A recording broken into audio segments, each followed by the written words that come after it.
여러분 안녕. 만나서 반가워요. 저는 오늘 여러분의 한국사에 대한 궁금증을 풀어주기 위해서 나온 도우미준입니다.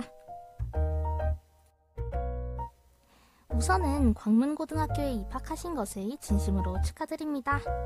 고등학교 생활이 이제 본격적으로 시작이 될 텐데 걱정 반 설렘 반 고민도 많겠죠? 하지만 걱정하지 마세요. 제가 오늘 이렇게 여러분을 도와드리러 나왔답니다.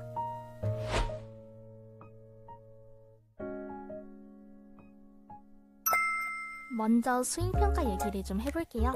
한국사는 총 4번의 수행평가가 있습니다.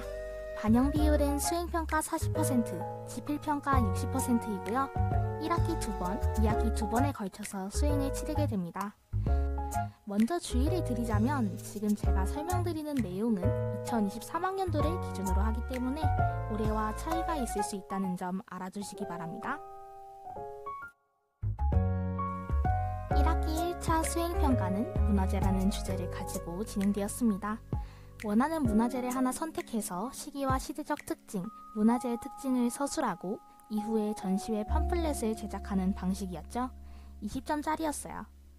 이건 제가 만든 겁니다. 1학기 2차 수행평가는 흥선대원군에 대한 내용이었는데요. 흥선대원군이 실시했던 정책 중에서 긍정적으로 평가할 수 있는 정책 한 가지와 그 이유, 부정적이거나 보완점이 필요한 정책 한 가지와 그 이유를 각각 200자씩 논술했습니다. 또 흥선대원군의 통상수교 거부 정책에 대해서 찬성인지 반대인지 자신의 입장을 이야기하고 그 이유를 논술하는 것이 2차 수행평가의 내용이었습니다. 2학기 1차 수행평가는 보고서와 발표 형식으로 이루어졌어요. 선사시대부터 일제강점기까지 중에 자신이 원하는 주제를 자유롭게 선정해서 목차를 구성하고 보고서를 작성해서 제출을 했고요. 2분 30초에서 3분 이내로 발표를 하게 되었습니다. 마지막으로 2학기 2차 수행평가는 연도배열 수행평가였는데요. 24개의 사건들과 사진, 내용을 익히고 이후에 사진을 보고 이름과 내용, 순서를 맞추는 수행평가였습니다. 20점짜리였어요.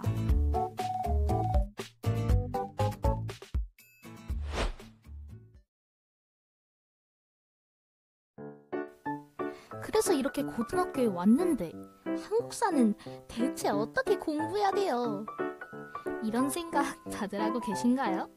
그런 여러분을 위해서 지금까지 한국사 시험 전승, 올백에 도우미 쭈니 쌓아온 노하우를 알려드릴게요.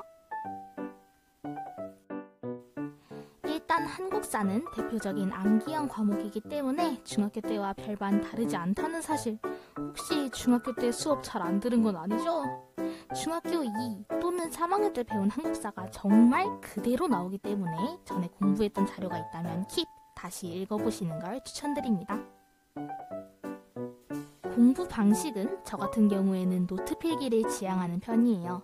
선생님들이 나눠주시는 워크북, 자료 위주로 한번 내용을 정리해두면 이해도 잘 되고 특히 적당한 크기의 노트에 정리하면 들고 다니면서 외우기가 좋거든요.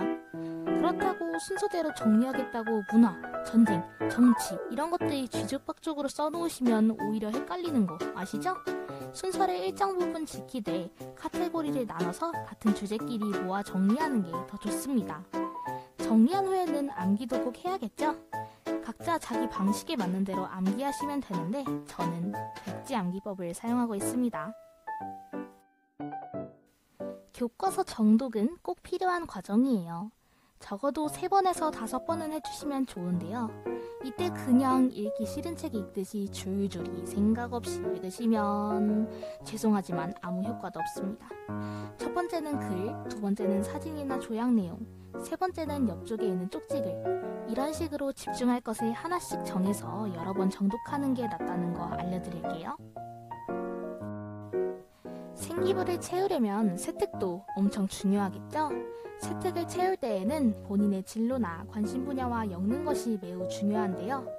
아까 수행평가 중에 발표 수행평가 있었죠? 그럴 때에 자신의 진로와 엮는 것이 좋아요. 저는 국어교육과에 조금 흥미가 있어서 조선어학회가 우리말을 지키기 위해 했던 노력들을 발표했었습니다. 일단은요, 정말 강조하는 거지만 선생님들이 세특 넣어준다고 하시면 무조건 하세요. 난 이과니까 문과 안 해. 하지 마시고 무조건 하세요. 아시겠죠? 마지막으로 다른 과목 챙긴다고 한국사 버리는 짓 진짜 멍청한 거 아시죠? 한국사만큼 공부했을 때 점수 잘 나오는 과목 없고요. 내용 안 바뀌는 암기형 과목이면 챙기고 들어가야죠. 하나만 틀려도 1등급이 안 뜰 수도 있습니다.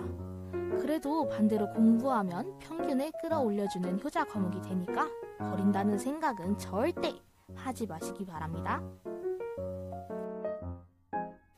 지금까지 한국사에 대한 모든 것 알려드렸는데요. 도움이 좀 되셨나요? 앞으로 여러분의 고등학교 생활이 좋은 추억이 되기를 진심으로 응원하겠습니다. 저는 여러분의 도우미 쭈니였습니다. 감사합니다.